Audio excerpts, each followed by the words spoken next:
Can you hear me? Yes. Good morning. Good morning. Well, this is a very special event. It's special for me personally. My relationship with Dr. Barry Sears goes back to before the Zone book. We were making meal plans and working with people and traveling around the country spreading the word on this thing. I met Dr. Sears in 1994, and the Zone book came out in January of '95. Is that correct, sir? Yes.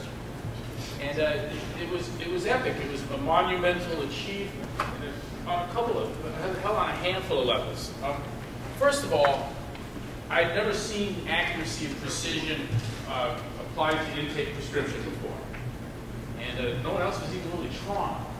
Here's a guy that will tell you this is how many grams of carbohydrate you need, this is what it would look like, this is how much fat you need, this is what it looked like, and this is how much protein you need. He taught us what it would look like on the plate. So you end up after a few weeks of playing this thing, you can go through a buffet line and eyeball very close, very accurate and precise prescription for nutrition. Another thing that really stands out with the Zone for me is that prior to Dr. Sears' work, performance nutrition was seen as something very different than nutrition to safeguard your health. And in one fell swoop, we learned that wasn't the case. This thing made a difference in people with coronary heart disease or cancer. I think there's a positive impact on their outcome. And this is a way to enhance your performance to win medals. And that too was huge. But I'm not going to say anything more really. I just want to introduce Dr. Barry Sears.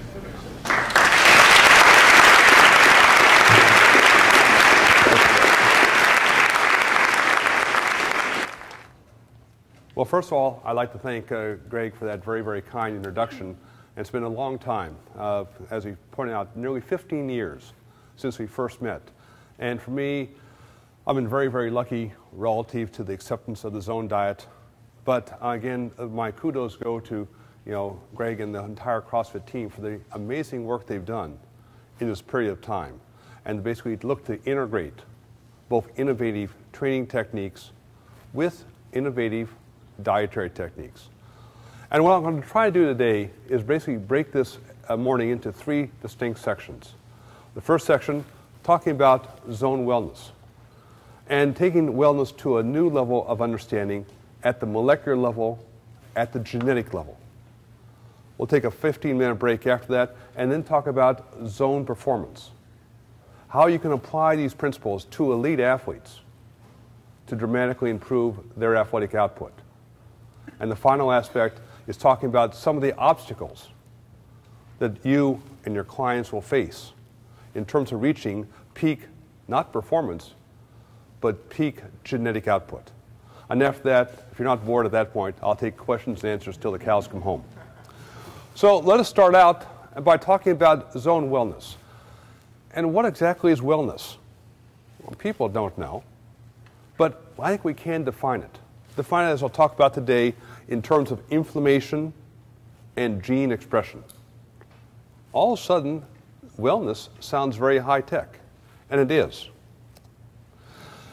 In many ways, we've talked about inflammation since the beginning of time, but for the general American public, it became more commonplace with this article in Time magazine about 4 or 5 years ago, talking about the secret killer, the surprising link between inflammation, heart disease, cancer, Alzheimer's. Well, if it's such an intimate and secret killer, what is it and how do we get rid of it? There lies the big question of how to achieve wellness and to maintain it.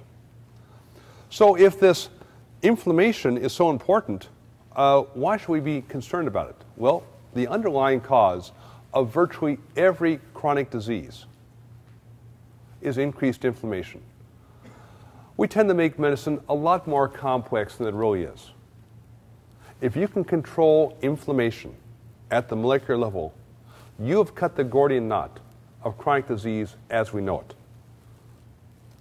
It's also the underlying cause of the aging process. That's what makes us age. Increased inflammation. Which means controlling inflammation will be a lifelong struggle. So if this is such an important aspect, what exactly is inflammation? Well, the ancient Greeks tried to describe it as the internal fire. The ancient Romans described it as heat, pain, swelling, redness. And those are exactly the terms that most physicians today describe inflammation. If you ask your physician, what's inflammation? They'll say, It's very, very complex, which is medical shorthand for saying, I don't have a clue, I just know it's bad. Well, today we do know inflammation is a very, very complex orchestration at the molecular level between pro-inflammatory events and anti-inflammatory events. And as long as these two are balanced, basically you maintain wellness. If they become unbalanced, basically you are no longer well and you're now rapidly moving toward chronic disease and a more brutish and probably shorter life. Let me give you an example of the complexity. Let's say you cut your hand. What happens initially? Pain, swelling, redness. That's the pro-inflammatory attack phase. But within 2 or 3 days, the hand has healed completely, as if you've turned back the hands of time. That's your own internal anti-inflammatory healing phase. Both these are embedded in your genes. And as long as they're balanced, life is good. As they become unbalanced, life is not so good. Now, we know that pain is usually associated with inflammation. Something hurts. That's why you see a doctor.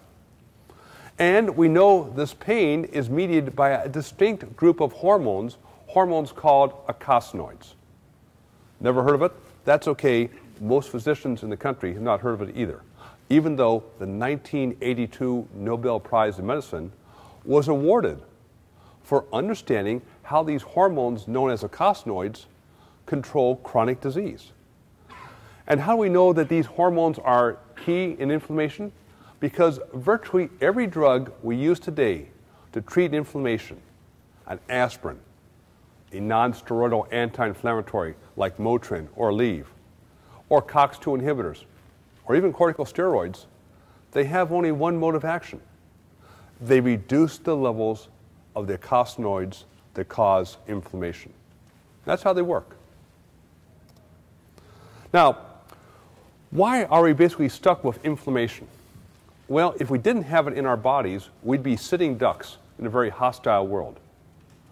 Because we have to have a strong, robust inflammatory response in case we're attacked. We're invaded by microbes, bacteria, parasites, fungi.